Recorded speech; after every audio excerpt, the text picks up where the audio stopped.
ভুয়া Facebook page এবং ID নিয়ে বিড়ম্বনায় অপি করিম। তারকাদের নামে ভুয়া ফেসবুক পেজ করে বিভ্রান্ত করার নতুন ঘটনা কিন্তু নয়। এর আগে বহু তারকার নাম দিয়ে ভুয়া পেজ খুলে অপরাধ করেছে দেশের সক্রিয় একটা চক্র, যাদের অনেকে হয়েছে গ্রেপ্তার। এবার নন্দিত অভিনেত্রী অপি করিমের নাম নিয়ে খোলা হয়েছে কয়েকটি ভুয়া ফেসবুক আইডি এবং পেজ।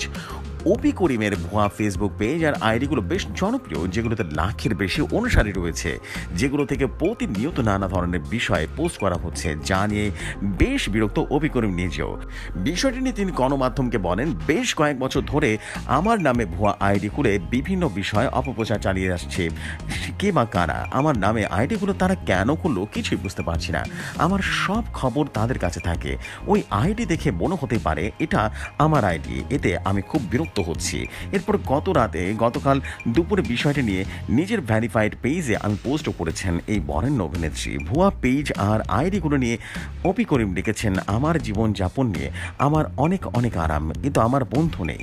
আমি অনেক হট্টগোল পছন্দ করি না। পরিবার, কাজ, বই পড়া, ছবি আঁকা, গাছের যত্ন নেওয়া ইত্যাদি সারাদিন কেটে যায় আমার।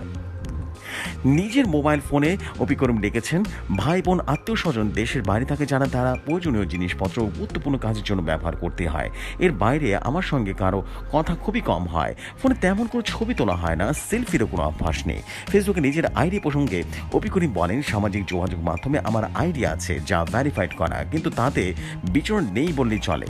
এমনকি আমি পারতপক্ষে মোবাইল ফোনে কোনো কন্টেন্ট দেখি না, আয়েশ করে টিভি দেখি। আর হ্যাঁ, জ্যামে বসে থাকি, চোখ বন্ধ করে ইউটিউব থেকে গল্প দেখি।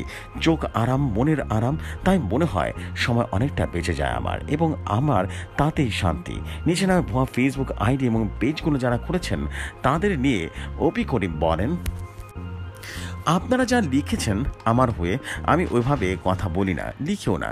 আমার লেখার সঙ্গে আমার কাছের মানুষ আর অনেক ভক্ত পরিচিত, তাদের আপনারা ওইগুলো আমার কথা বলে বিশ্বাস করাতে পারবেন না। আপনারা যদি এত ইচ্ছা থাকে লিখতে, তাহলে নিজের নামে লিখতে বসুন না। অন্যকে না দিয়ে কেন আপনার মনের কথা বলাচ্ছেন? এতে অনেক কষ্ট করে লিখেছেন, কৃতিত্ব আপনারই প্রাপ্য। মিথ্যার ওপর ভর করে কারোর নাম নিয়ে লেখার সাহস থাকে, তাহলে নিজের নাম দিয়ে লেখার সাহস দেখান। আপনার এত কষ্ট করে আমার নাম ভাঙিয়ে বিভ্রান্ত সৃষ্টি করে অনুগ্রহ করে নিজেদের বিরত রাখুন। সময় নষ্ট করেছেন, তার চেয়ে চোখে বন্ধ করে গল্প শুনুন বা চোখ খুলে বই পড়ুন। প্রযুক্তি অনেক গুণ, আর ওটা ব্যবহার করা যথাযথভাবে। পরিশেষে তিনি বলেন, আমরা নিজেরা ভালো থাকি, অন্যকে ভালো রাখি। প্রসঙ্গত, ফেসবুকে অপি করিমের ভুয়া পেজগুলো দীর্ঘদিন ধরে সক্রিয়, যেখানে এর আগেও অভিনেত্রীর পারিবারিক ছবি শেয়ার করা হয়েছে। এছাড়া তার নামে একাধিক ভুয়া ফেসবুক আইডি রয়েছে। এমন সব নিত্য নতুন ভাইরাল নিউজ পেতে রেডিও শহরের সাথেই থাকুন।